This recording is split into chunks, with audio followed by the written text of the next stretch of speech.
ही महात्मा नारद को भेजो और कैलाश पर्वत पर भगवान शिव के लिए पत्रिका भिजवाइए, जो लग्न पत्रिका भेजी जाती है। समस्त देवता तैयार हुए। हिमालय ने प्रसन्न भाव से महात्मा नारद जी के लिए पत्रिका दी और अनेक प्रकार के भेंट उपहारों के द्वारा भगवान शिव के पास वो लग्न पत्रिका भिजवा दी। परमात्मा ने आनंद के साथ उसका श्रवण किया और सभी देवताओं को बुला करके कहा कि चलो ठीक है, अब विवाह जब इतने जल्दी निकल आया है तो जल्दी ही सही विवाह करेंगे। यहां पर भगवती मां पार्वती बिल्कुल शरीर कृशकाय हो गया, हड्डी मात बची हुई है। एक ब्रह्मचारी के रूप में परमात्मा आए हैं। एक ब्राह्मण का वेश परमात्मा ने धारण किया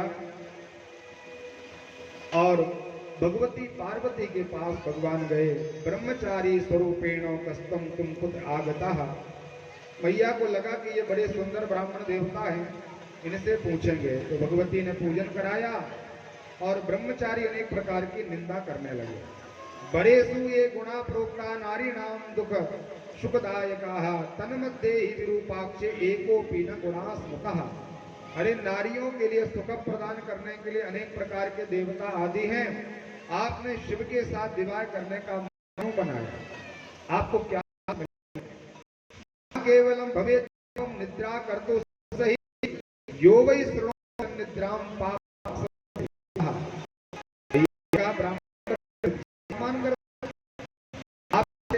ब्रह्मचारी तपस्वी हैं, ज्योतिषी हैं, शिव की निंदा में से कहा हमारे गुफा कर दो, ये बड़ा भारी पापी है। ऐसे ही का प्रयास भगवान को ब्रह्मचारी भोले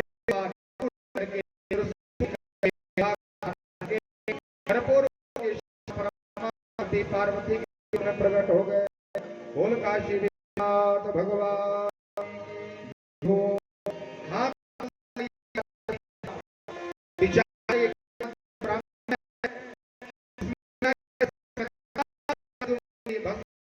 तरफ जो बात था तो वही ब्राह्मण साक्षात बाबा भैया पलकों के द्वारा बाबा ने खूब दर्शन किया।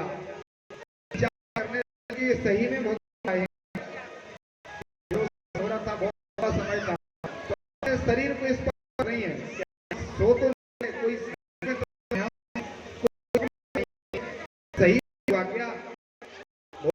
दर्शन पैरों लौट कर किया, वो आज तपस्या को सिद्ध परमात्मा ने कहा चिंता न करें। ब्रह्म मुहूर्त भगवान आए थे, हरितालिका का आप लोग तीज का व्रत करती हो, उसी दिन भगवान ब्रह्म मुहूर्त में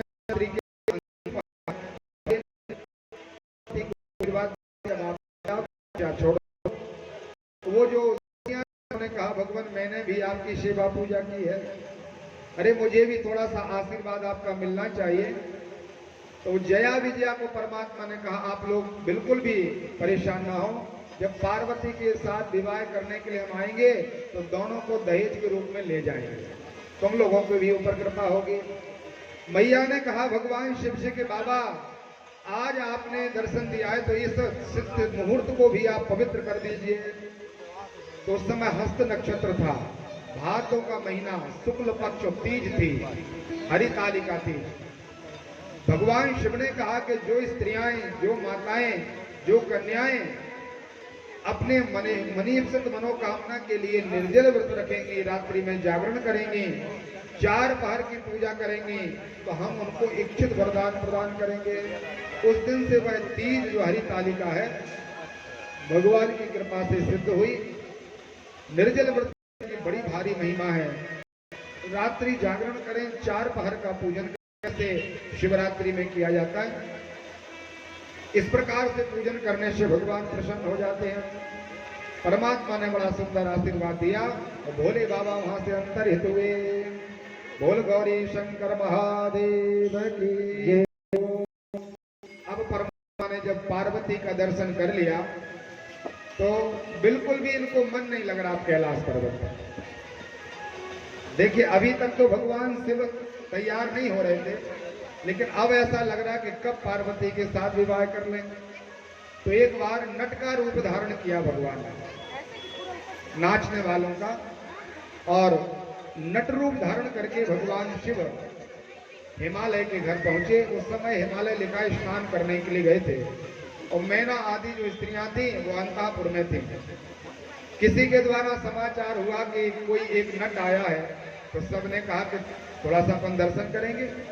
तो भोले बाबा नट के रूप में पधारे। एका तस्मंतरे शंभु सुशीलो भक्तवत्सला सुनर्तक नटो भूत्वा मेनका सन्निधो ययोः। सुनर्तक, सुंदर नृत्य करने वाले नट के रूप में परमात्मा पधारे हैं। भोले बाबा ने सुंदर नाच करना प्रारंभ किया। नट के रूप में भगवान नाच रहे हैं।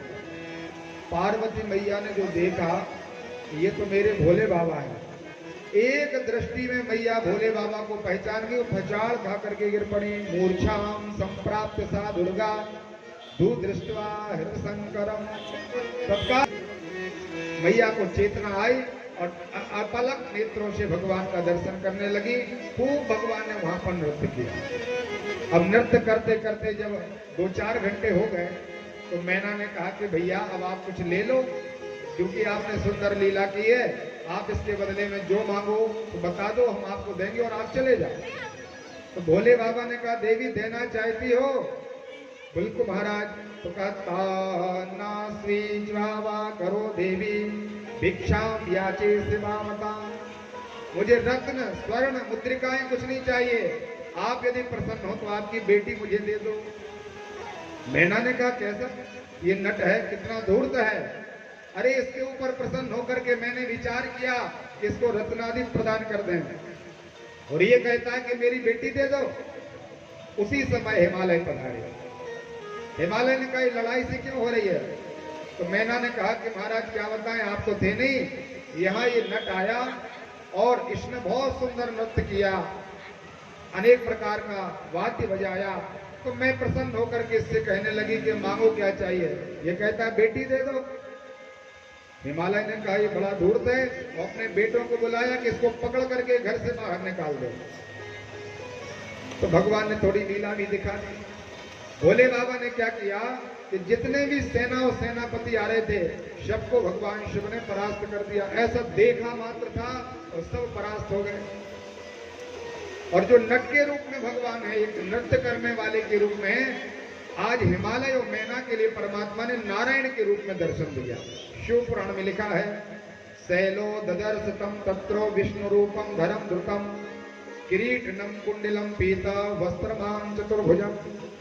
जैसे भगवान चतुर्भुज हैं, पीतांबर धारण करते हैं, ऐसे ही भगवान शिव ने नारायण का रूप दिखाया। हिमालय ने विचार किया कि ये नट तो बड़ा अनोखा है भाई, बड़ा कलाकारी जानने वाला है और बड़ा आश्चर्यजनक कार्य करता है। कोई भगवान नारायण का रूप नहीं धर सकता, और इसने तो हूबहू परमात्मा का रूप ले लिया। भगवान ने और लीला दिखाई और परमात्मा ने ब्रह्मा का रूप धारण कर लिया, कभी शिव का रूप धारण कर लेते हैं, तीनों देवताओं का। अब तो हिमालय को लगा कि ये कोई और नहीं, ये हमारे दामाद भगवान भोले बाबा हैं। सुंदर थाल तैयार की, पूजा की आरती सजाई और परमात्मा की दिव्य स्तुति गाई। भगवान को प्रसन्न किया। परमात्मा ने कहा हम जल्दी आएंगे, तैयारी करो। और भोले बाबा वहां से चले गए। बोले कैलाशवासी भगवान की। परमात्मा कैलाश पधारे सुंदर नृत्य आदि करते हुए। अब देवताओं को भगवान ने बुलाया और कहा समय कितना बचा है? तो देवता कहने लगे महाराज आज ही निकलना है, बारात आज की ही है। सब देवता तैयार होकर के कैलाश पर्वत पर आ गए। भगवान नारायण ने अपनी सेना तैयार की, अपने परिकरों को लिया। ब्रह्मा जी अपनी सभी प्रकार के परिकरों को लेकर, महात्मा लोग सब तैयार होकर के नए नए वस्त्र आदि पहन के, जैसे जो बारात में जाते हैं, सुंदर तैयार होकर के आए।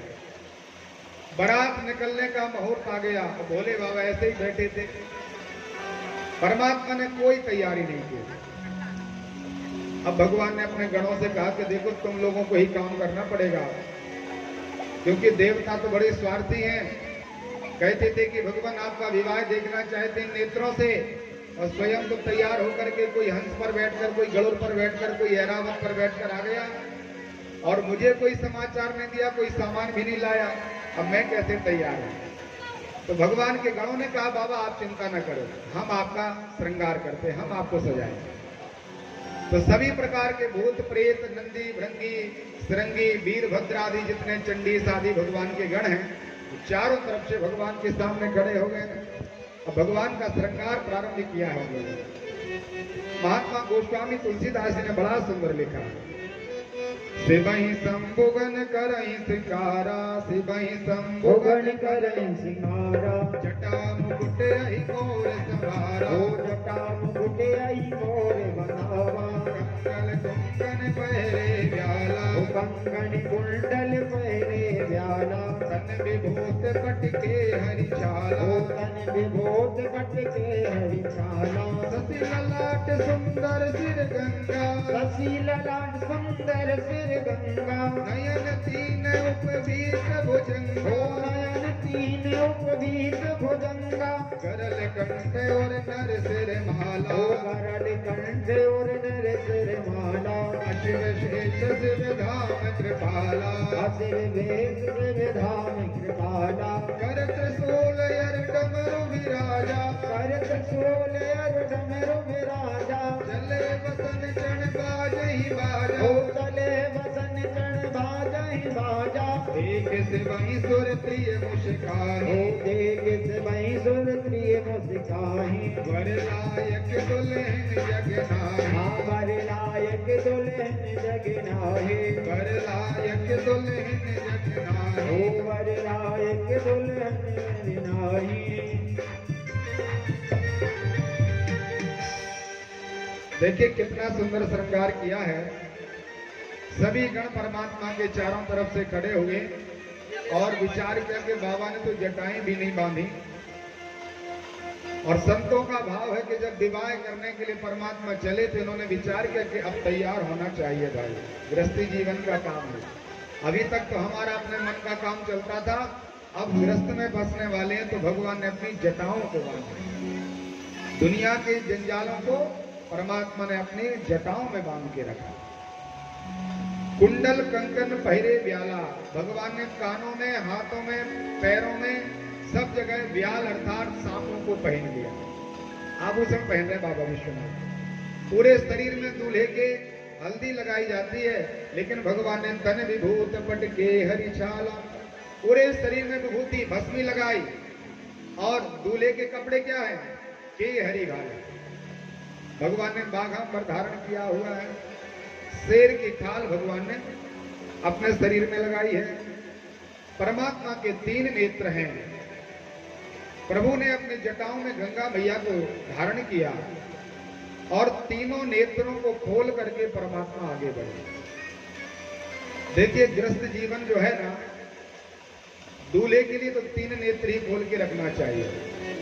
एक तरफ पत्नी, एक तरफ माता और पिता। जो व्यक्ति ज्ञान से युक्त होकर के गृहस्थ जीवन में प्रवेश नहीं करता, उसको फिर कुछ ना कुछ त्यागना पड़ता है। शिव जी का भाव देखिए, भगवान धर्म पर आरूढ़ हुए, नंदी पापर पर बैठे परमात्मा। यज्ञोपवीत था नहीं, क्योंकि जनेऊ होता है दूल्हे का। तो वहां पर एक बहुत बड़ा सर्प आया और भगवान ने सर्प से कहा तुम ही लिपट जा, और परमात्मा ने सर्प को ही जनेऊ बनाया। चारों तरफ से नंदी भृंगी आदि जय जयकार करने लगे। तो जो देवताओं की स्त्रियां थी वो छुप छुप करके हंसने लगी और कहने लगी देखो वर लायक जो वर है ना, आज जो दूल्हा आज दिखाई दे रहा है, ऐसी तो दुल्हन कहीं मिलने वाली नहीं। इसको कौन दुल्हन मिलेगी, इसके साथ विवाह कौन करेगा? तो सब हंसने लग गए। भगवान नारायण ने विचार किया कि ऐसा करो तो अलग अलग से हो जाओ तब अच्छा लगेगा। बाबा से कहा, विष्णु कहा अस बेहस तब बोले सकल ऋषिपराज, विलग विलग होई चला हूं सब निज निज सहित समाज। सब लोग अपनी अपनी समाज में आ जाए।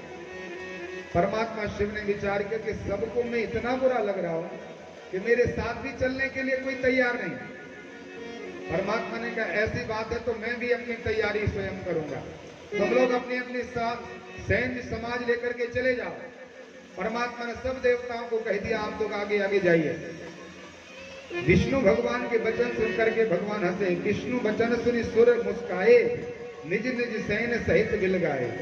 अब परमात्मा को थोड़ा अच्छा सा नहीं लगा, व्यंग सा हुआ कि देखो मेरे साथ चलने के लिए कोई तैयार नहीं। तो परमात्मा ने अपने गणों को तैयार किया और कहा जहां पर जो जितने शमशान में जहां पर भी बैठे हो सब आ जाओ, आज झरा भंडारा है, अभी तक कहीं पर जो नहीं गए वो सब इकट्ठे हो जाओ। परमात्मा का केवल आदेश मिला महाराज, और साहब बड़े प्रसन्न हुए कि देखो कभी बारात नहीं मिली। विवाह करने के पहले व्यक्ति पंडित जी लोगों से बंधवा देते हैं भूत प्रेतों को कि विघ्न ना हो। तो आज ऐसा विवाह है कि स्वयं निमंत्रण दे रहा है दूल्हा, आ जाइए हमारी बारात में।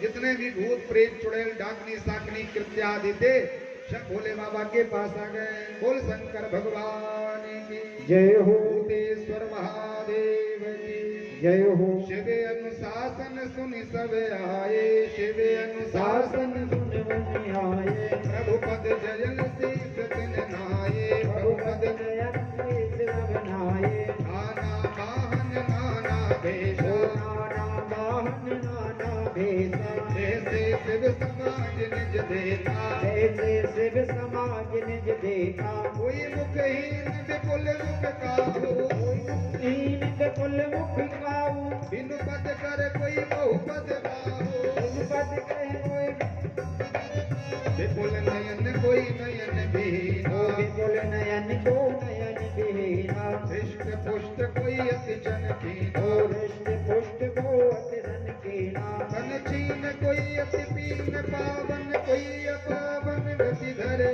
भूतल कराल कपाल कर सब सत्य सोनित तन भरे, कर स्वान द्वार द्वार मुख गण भेद अगणित को गणे। बहु जिनस प्रेत पिशाच जोगी जात वर्णत नहीं बने, आज मात वर्णत नहीं बने। भगवान की जब वो समाज आई तो भगवान स्वयं हंसने लगे।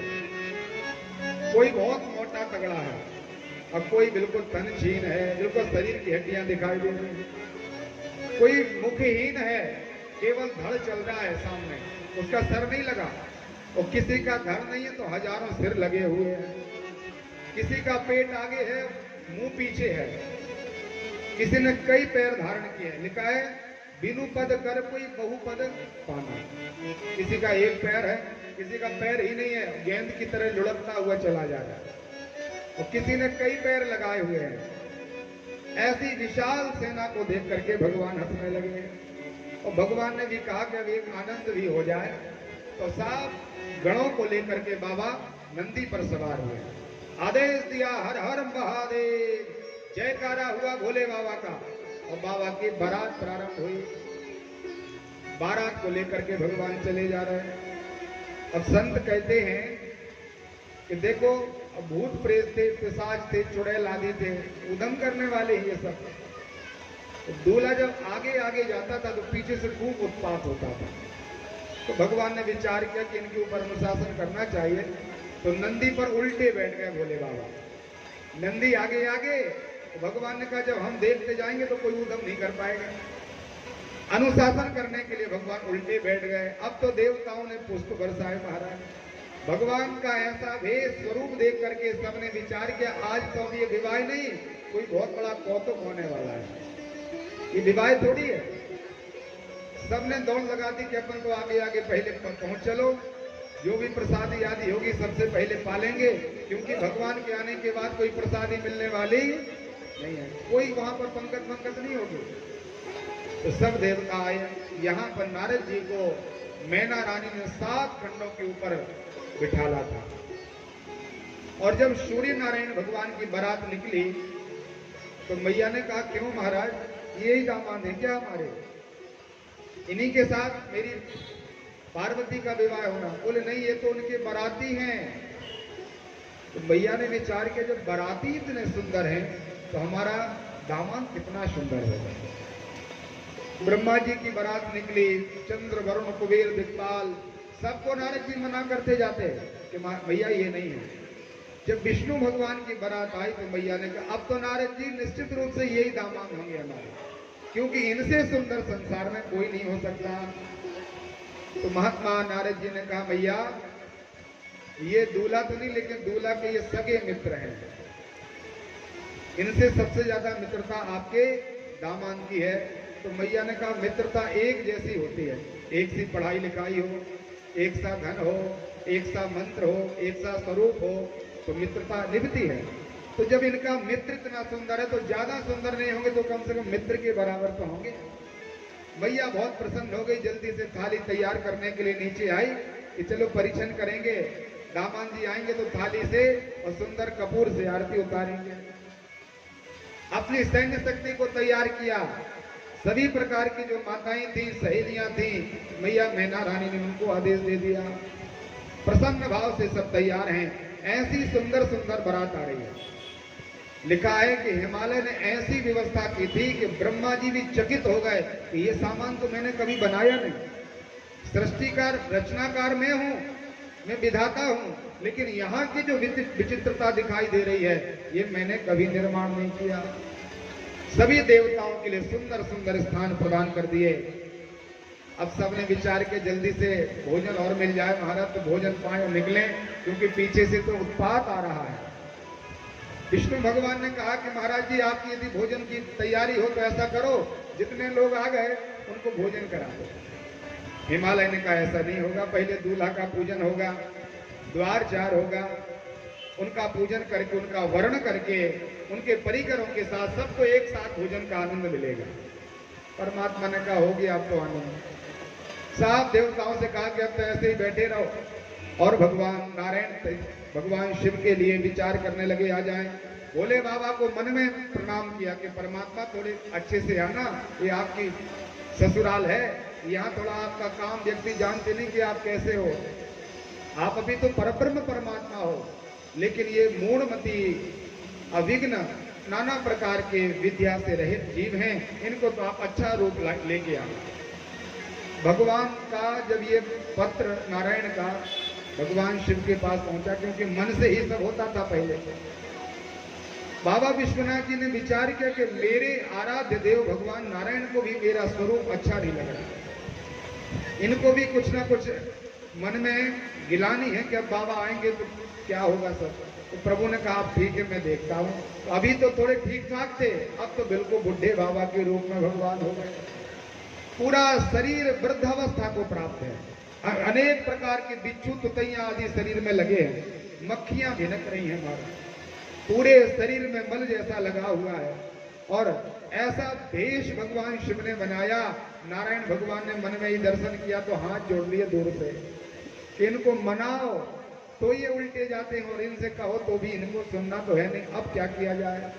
अब तो भगवान ने सबको कह दिया कि जो भगवान शिव की इच्छा होगी उसमें सब प्रसन्न रहेंगे। बोले ठीक है महाराज। सब भगवान शिव का भजन करने लगे और देखते ही देखते बाबा की बारात आ गई। नारद जी ढूंढने लगे कि मैना कहाँ गई, उनको बता दें कि आपके दामाद आ गए। मैना रानी तो नीचे तैयारी में है। महात्मा नारद जी दौड़े दौड़े आए, कहा मैया मैया मैया, अरे जिसके इंतजार में आप बैठी थी देखो आपके दामाद जी आए हुए हैं। तो मैया ने कहा जल्दी से तैयार हो जाएं अब तो, क्योंकि बड़े सुंदर दामाद का आगमन हो रहा है। जगदम्बा मां पार्वती को तैयार किया गया, अनेक प्रकार की देवांगनाओं ने पार्वती को तैयार किया। सुंदर स्वर्ण थाली में कपूर आदि लेकर के, गंगा जल लेकर के, पवित्र दुर्वा दधी चावल जो मंगल द्रव्य हैं इनको लेकर के मैया मैना रानी आए। अब जब बारात आती है तो बच्चे पहले से पहुंच जाते कि देखें तो दूल्हा कैसा है। बड़ा लंबा इंतजार था इनका, खड़े खड़े बहुत समय हो गया। आज बच्चों ने दूर से देखा कि बड़ा उत्पात सा हो रहा है, बाजे गाजे तो कुछ सुनाई नहीं दे रहे, लेकिन चीखने चिल्लाने की आवाजें आ रही हैं। तो बड़े बूढ़े जो खड़े थे उनके पीछे खड़े हो गए ये लोग कि छुप करके देखेंगे कि कौन आ रहा है। गोस्वामी तुलसीदास जी लिखते हैं, तन चार ब्याल कपाल भूषण नगन जटिल भयंकरा, संग भूत जियत मुख रजनी चरा जो जियत रही बरात देखत पुण्य बढ़ती कर सहे जे कहीं सोमा बेवाओ घर घर बात असलर कहीं कहीं बात असलर कहीं कहीं ओ बात असलर कहीं कहीं। बच्चों ने महाराज दूर से देखा, छोटे छोटे बच्चे छुपे थे। अब कुछ भूत थोड़े से नाटकी होते हैं, इन्होंने देखा बच्चे पीछे छुपे हैं और पीछे से आए और उसके पास आकर के कहा हौवा। तो जितने भी छुपे हुए थे वो दौड़ लगा दी महाराज, पीछे मुड़ के नहीं देखे। बोले मुझे बारात नहीं देखना, और जाकर के अंदर पहुंचे, बाहर से दरवाजा बंद किया, अंदर घुस गए, कंबल ओढ़ करके सो गए। मैया ने जगाया, बेटा क्या हो गया, इतना क्यों तू कांप रहा है। देखो भूत प्रेत आने वाले हैं, बाबा की सवारी आ रही है। बोल शंकर भगवान की जय हो कि हाँ आई बारात सदी नगरी में कि मैं तो हो गौ तुमसे तंग फेंक दो तुमने। शिव महापुराण की जय हो। नमः पार्वती पतये। भगवान शिव और मां पार्वती आपके सामने विराजे हैं। पूज्य गुरुदेव भगवान मलूक पीठाधीश्वर भगवान कहते हैं कि कोई कैसे भी भगवान का भेष बना है, हमें पूजनीय है। आखिर कैसे भी सही, लेकिन कम से कम उन्होंने परमात्मा की नकल तो की। परमात्मा का विग्रह उनके सामने विराजा हुआ था। सभी प्रकार के देवता विचार करने लगे। मैना रानी निकले, भैया मैना ने मैना शुभ आरती सभारी संग सुमंगल गावहि नारी। अनेक प्रकार की महिलाएं साथ में हैं और नाना प्रकार के भजन गीत चल रहे हैं। झूम करके छम छम के आवाजों से चलती हुई पैजनियों की और नूपुरों की आवाजों के साथ मैना रानी चली। मैया बड़ी कल्पनाओं में थी। क्या लिखा है, कंचन तार सोहे वर पानी परचन चले हरस हर्षानी। बहुत प्रसन्नता से चली, लेकिन जब भोले बाबा के साथ सामना हुआ, क्योंकि दूल्हा पहले से थोड़ी दिखता है, दरवाजे के सामने खड़ा रहता है, भीड़ ज्यादा रहती है, तो मैया यहाँ वहां से होके आई और जो सीधा भगवान शिव को देखा। विकट भेष रुद्र ही जब देखा, अवलन और भया भयहूँ विशेषा। भागी भवन बैठी यति त्रासा, गए महेश जहां जनिवास। मैया ने जो भगवान रुद्र का भेष देखा तो थाली तो पूजन करने के लिए ले आई थी, लेकिन पूरी पूजा की सामग्री थाली सहित भगवान के ऊपर डाल दी। डर के चुप करके मैया एकांत में चली गई। तो बाबा को लगा यहाँ की यही रीति होगी भाई, दूल्हा का ऐसे ही स्वागत होता होगा, क्या पता। बाबा ने कहा चलो जनवासे चले, अपना द्वार चार था सो हो गया। भगवान जनवासे में पधारे। सभी देवताओं को सुंदर निमंत्रण दिया कि चलो भोजन करने के लिए आए। पहले सबका भाव से भोजन हो जाए, इसके बाद आनंद के साथ अन्य वैवाहिक कार्यक्रम होंगे। तो भोजन करने के लिए जैसे ही वहां पर सब देवता पधारे तो बीच बीच में भगवान के गण बैठ गए, सनकादिक महात्माओं के बीच में। अब परसने वाला विचार कर रहा है कि आखिर किसको परसे। जितने लोग दिखाई दे रहे हैं उनको रख देते हैं व्यक्ति, तो पीछे से आवाज आती है कि मैं भी बैठा हूं। अब तुम्हारा देखते चारों तरफ, आखिर आवाज कहां से आ रही। कोई गेंद जैसा बैठा है, मुंह तो है ही नहीं खाने के लिए, तो उसके सामने पत्तल नहीं डालते व्यक्ति। अब ये क्या खाएगा। उसने कहा मुझे भी रखिए। अब तो महाराज सबने बहुत आनंद लिया। भूत प्रेत देवताओं के बीच में बैठ करके भोजन पा रहे, परमात्मा ने सबको आनंद दिया। बीच में भगवान शिव बैठे हैं। आनंद से भोजन का कार्यक्रम पूरा होगा। अब कहा आगे की विधि तैयार की जाए। दुल्हन को तैयार करो और दूल्हा के तैयारी के साथ पहले चढ़ावा चढ़ेगा, दूल्हा को तैयार किया जाएगा। जैसे ही भगवती मां पार्वती दिव्य तैयार होकर के आई मंडप में, तो ऐसा सुंदर स्वरूप था महाराज, देवता भी चकित रह गए। लेकिन विचार के ये जगदम्बा है तो केवल उनके पैरों को देख रहे। जगदम्बा का पाद दर्शन कर रहे हैं केवल। ब्रह्मा जी वहां पर पंडित जी बन गए। भगवान नारायण ने मैनेजमेंट का काम संभाला।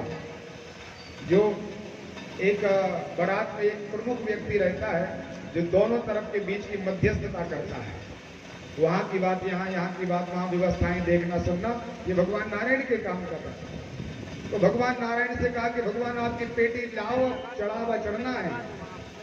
तो भोले बाबा के गणों ने अपनी तैयारी करके रखी थी पहले से। कहा ठीक है, सब तैयारी है, आप तो पार्वती को बुलाओ। पार्वती आई, पूजन हुआ और बाबा ने कहा कि प्रभु ले जाओ सामान। भगवान नारायण ने विचार किया कि कुबेर की यहां से कुछ ना कुछ तो भगवान लाए होंगे। अब संसार के भगवान मालिक हैं, सभी प्रकार की विभूति, संसार का जो संपत्ति है भगवान शिव जी की है। और जो महाराज पेटी खोली तो पेटी में से हजारों बिच्छू तो तैयार निकलने लगे। बड़े बड़े सर्प कुंडली लगा करके खड़े हो गए। तो पार्वती मैया तो उठ के खड़ी हो गई। पंडित जी का पता नहीं कहाँ गए। नाइन जो थे बोले महाराज मुझे नहीं चढ़ावा चढ़वाना है, यहाँ तो लग रहा है कि बच पाएंगे तो मुश्किल है। कितने यहाँ पर सर्प घूम रहे हैं, एक ही कोई एक बार डस लेगा तो वहां की राम नाम की लीला पूरी हो जाएगी। हरि ने विचार किया भगवान की बड़ी लीला है। देखो सब बारात वालों की कैसी यहाँ पर नक्कटी हो गई। सब लोग विचार कर रहे ये लाए भोले बाबा चढ़ाने के लिए। तो तत्काल भगवान नारायण ने लक्ष्मी जी को मन में स्मरण किया। लक्ष्मी जी ने बड़ा सुंदर वैभव वहां पर प्रदर्शित कर दिया। और जो सामग्री मां पार्वती के लिए रखी महाराज, शिव पुराण में लिखा है कि ऐसा कोई कभी नहीं जो हजारों साल तक मैया के गहनों का वर्णन कर सकेंगे। ऐसे दिव्य गहन आभूषण, रत्न मणि माणिक पुखराज आदि भगवान महालक्ष्मी ने मां पार्वती के लिए चढ़ाए। सुंदर पूजन हुआ। मैया के सर्वांग शरीर में सुंदर सुंदर आभूषण सजा दिए गए। मैया को अंतःपुर में प्रवेश कराया और कहा दूल्हे को बुलाया जाए। कन्यादान का समय आया महाराज। शिव जी से कहा चलो भगवान अब आपका पूजन होगा और कन्यादान का मुहूर्त है। बोले बाबा जैसे थे वैसे ही सीधे सहज में। बाबा ने कहा कहाँ बैठना है। तो एक चौकी डली थी, उस पर भगवान शिव जी को बिठाला गया। पहले दूल्हे का पूजन होता है, इसके बाद कन्या को बुलाया जाता है। तो नियम है कि वहां पर आप लोगों ने देखा होगा, जो कन्या का पिता होता है वो दूल्हे से पूछता है कि आपका नाम क्या है, आपका गोत्र क्या है, आप किस खानदान के हो, आप कहाँ से आए हो। 3-3 गांव और नगरों का वहां पर दर्शन होता है। अपने दादा परदादा परदादा के नाम उच्चारण किए जाते हैं। तो भोले बाबा से कहा हिमालय ने कि भगवान तस्मिन् तरे तत्र गर्गाचार्य प्रणोदिता हिममान मेनिया सार्धम कन्या तुम प्रचक्रमे। महात्मा गर्गाचार्य ऋषि को बुलाया। गर्गाचार्य ऋषि ने कहा कि भगवान अब आप अपना स्थान ग्रहण करें और हिमालय से कहा कि आप दूल्हे के बारे में जानकारी लें। तो हिमालय ने कहा स्वगोत्रम कश्यताम संभो प्रवरस्य कुलाम तथा नाम वेदम तथा शाखाम माका ऋषिम समाप्यताम। हे शंभो, हे भगवान शिव, आप अपना गोत्र बताइए, आप किस गोत्र के हो। हे प्रभु आपका प्रवर बताएं, शाखा बताएं, वेद बताएं, आप अपने माता पिता का नाम बताइए। अब भोले बाबा ने विचार किया ये प्रश्न तो मैंने कभी नहीं सुना जो आज यहाँ ससुराल में सुनाई दे रहा है। अब तो बाबा को लगा पता नहीं क्या क्या पूछेंगे ये लोग। तो भगवान मौन हो गए। नारायण की तरफ देखा भगवान ने कि बताओ भगवान अब क्या बता दें इनको, कौन सा गोत्र बताएं। मैं अपने माता पिता क्या बताऊं, संसार का माता पिता मैं हूं। तो भगवान को थोड़ा सा संकोच हुआ। महात्मा नारद जी खड़े हो गए और नारद जी ने कहा हिमालय से कि आपको शर्म नहीं आती जो भगवान से ऐसा पूछते हो। शिव पुराण में लिखा है त्वम ही मूढ़त माम पंडो ना जानाति च किंचन। तुम भगवान शिव को नहीं जानते क्या, तुमने भगवान का अपमान किया है। अरे संसार का गोत्र जिनसे निकलता है, संसार के जो माता पिता हैं, संसार के वेदों का जो निर्माण करने वाले हैं, उनका कोई वेद गोत्र होगा, उनकी कोई शाखा होगी, उनका कोई कुल होगा क्या। तो सबने बड़ा व्यंग लिया। भगवान शिव ने महात्मा नारद जी का आप शांत करो, नारद जी को बिठा दिया और सुंदर नारद जी ने वहां पर बीणा बजाई कि सबका मन शांत हो जाए, कोई विघ्न सा ना हो। नारद जी ने मध्यस्थता की और कहने लगे कि आप इनका नाम गोत्र जानना चाहते हो तो सुन लो। गोत्रम कुलम बिजानीहि नादमेवं हि केवलम शिवो नादमयम सत्यम नाद शिवमयस्तथा। बताया है कि शिव जी का गोत्र नाद है। नाद मतलब स्वर। जो परमात्मा की डमरू से सबसे पहले स्वर निकला है वह ओमकार स्वरूप है। परमात्मा निराकार निर्विशेष निषेध है, जो सगुण साकार होकर के भक्तों के ऊपर कृपा करने के लिए आए हैं। तो ओमकार ही परमात्मा का गोत्र है, प्रणव ही भगवान का कुल है, प्रणव ही परमात्मा का स्वरूप है। सबने बड़ा आनंद लिया। अब कन्यादान की व्यवस्था हुई तो कहा बेटी को बुलाओ। भगवान तो बैठे ही थे। भैया पार्वती ने विचार किया भोले बाबा को कैसे समझाएं कि थोड़े ठीक ठाक हो जाओ महाराज। नारायण ने समझाया तो इनको कोई भाव नहीं आया। देवता मना के परेशान हो गए, सब परास्त हो गए। अब क्या किया जाए? तो भगवती ने विचार किया कि परमात्मा को अब बहुत सुंदर दर्शन करा। उनको लगेगा कि इसके लिए अपने स्वरूप का अभिमान हो गया। तो मैया पार्वती ने विश्व मोहिनी स्वरूप धारण किया। बोल जगत जननी मैया की जय हो।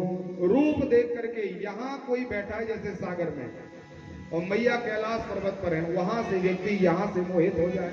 विश्व मोहिनी, संसार में विश्व मोहित हो जाए। भगवती ने ऐसा दिव्य 16 अवस्था का स्वरूप धारण किया। कन्या कमल लोक लावण्य से युक्त। भोले बाबा को लगा कि आप ही सुंदर हो क्या? तो एक संकल्प पड़ा, भगवान तत्काल 18 वर्ष के युवान दूल्हे के रूप में बदल गए। बोल शंकर भगवान की जय हो। आप लोगों ने चित्र देखा होगा भगवान शिव पार्वती के विवाह का, कितना सुंदर रूप धारण किया है। ऐसा सुंदर परमात्मा ने अपने स्वरूप का आश्रय लिया कि उस समय यदि भगवान त्रिशूल हाथ में न लिए होते तो पता नहीं चलता कि ये नारायण है कि शिव जी हैं। केवल उनके ललाट पर जो सुंदर तीसरा नेत्र है उससे और त्रिशूल से पता चलता है कि ये भोले बाबा है। बहुत सुंदर स्वरूप परमात्मा ने धारण किया। शिव पुराण में बड़ी सुंदर आकृति बाबा की दी गई है। जब भगवान दूल्हा बने हुए हैं ऐसे सुंदर भगवान हो गए। ये तो चित्र बनाने वालों को बनाया, जब भगवान दूल्हा बने होंगे तो कैसे होंगे विचार करो। ऐसे बाबा को प्रणाम करें। बोल शंकर भगवान की जय हो। अब देवताओं ने विचार किया कि अब कोई चिंता नहीं, सर्वांग सुंदर दुल्हन और सर्वांग सुंदर दूल्हा है। अब तो आनंद आएगा बारात में आने का, विवाह कराने का। तो सबने बड़े भाव से जय जयकार किया। भगवान के मंत्र आदि गाए गए। आचार्यों ने मंत्र पढ़ना प्रारंभ किया। स्वस्ति न इंद्रो वृद्धसर्वाः, स्वस्ति न पूषा विश्ववेदाः, स्वस्ति नस्तारिक्षो अरिष्टनेमिः, स्वस्ति नो बृहस्पतिर्दधातु। बड़ा सुंदर मंगल पाठ हुआ। आइए हम सब मिल करके भगवान शिव के विवाह में समाहित हों। सामने भगवान शिव मां पार्वती विराजी हैं। प्रमुख यजमान उठेंगे। पहले कोपड़